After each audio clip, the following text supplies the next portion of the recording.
about 5 decades after Model T came out, we provide massive federal subsidies to pave America with highways to facilitate the use of automobiles and have rapid travel. We implemented housing bills that facilitate home ownership, especially around single-family homes, and suburbanize the entire country, all the way to location-based apps. And this has fundamentally altered not just US cities, but world cities.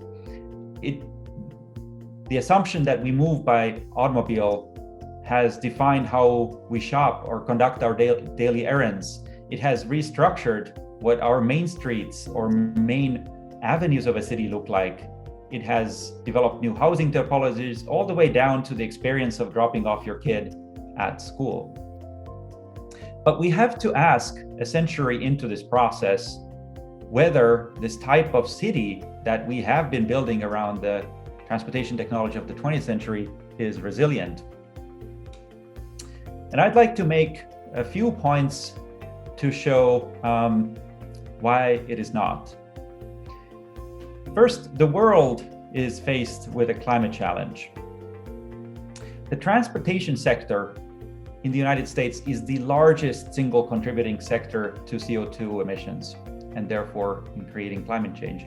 Fortunately, in the world, that is not yet the case. In America, transportation contributes roughly a third of all CO2 to the atmosphere. In the world, the number is closer to about 16%. And this is largely because the rest of the world hasn't quite adopted the car to the extent that America has. The denser the city, the less CO2 emissions per capita we get. Second, the car-oriented city has produced considerable public health hazards. Here I would mention just a few. First, the obesity epidemic, which is indistinguishable from how we move in the city. In cities that are dense and less oriented on single passenger vehicles, we have less issues with obesity. But obesity is not the only public health hazard that the automobile lifestyle has introduced. On the right-hand side, you also see a bar chart where I show that in the United States, we have roughly 40,000 traffic deaths per year. And so in any given year, about 30,000 people die in traffic crashes.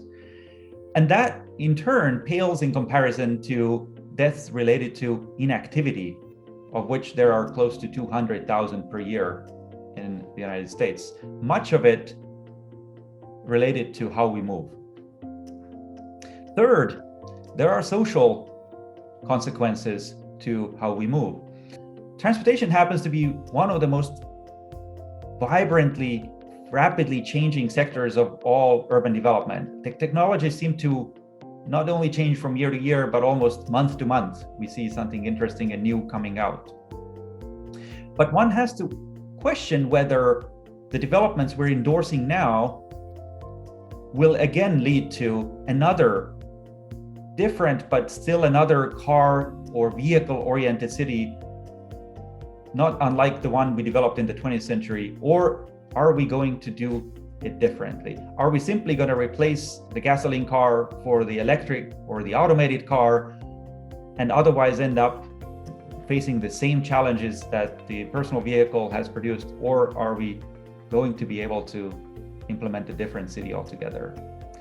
And I think it's important, faced with that question, to ask, what if we instead try to envision urban environments that we like to live in, that provide a certain quality of life and access to opportunities, and then develop technologies around that, not the other way around. So in the last 10, 15 years, two competing agendas in urban transportation have emerged. On the one hand, there is a growing community amongst urban transportation activists, planners, officials that promote a human-centered city of the 21st century. But at the same time, we also have had a relatively large community of transportation scholars and transportation policymakers who are very interested in new technologies and smart city concepts.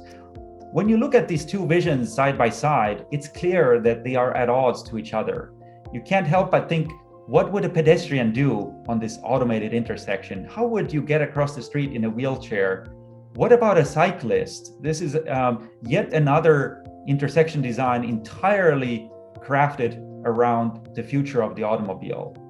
So these two visions are at odds.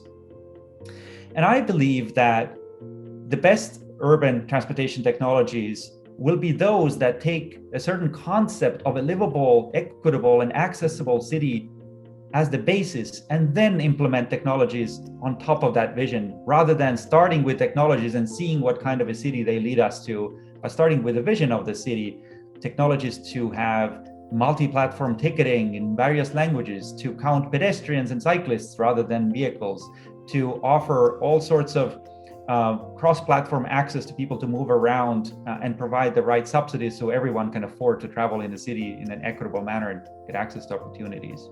We can never have a city where everything is in walking reach, and even that 15 minutes is really a gradient. It can range from 5 minutes to 20 minutes and so forth, but we have to use this concept that around our homes and workplaces where people live or work, there are ample opportunities you can walk to or cycle to, and in between, for longer journeys to go to work, to go to civic centers, to go to museums and so forth, we need to rely on public transport. And that structure, that longer trips are achievable within the 45-minute non-vehicular mode, and shorter trips around our homes and workplaces are achievable within 15-minute walk or cycle range, is, I think, the essence towards which we ought to be moving in creating a resilient 21st century city.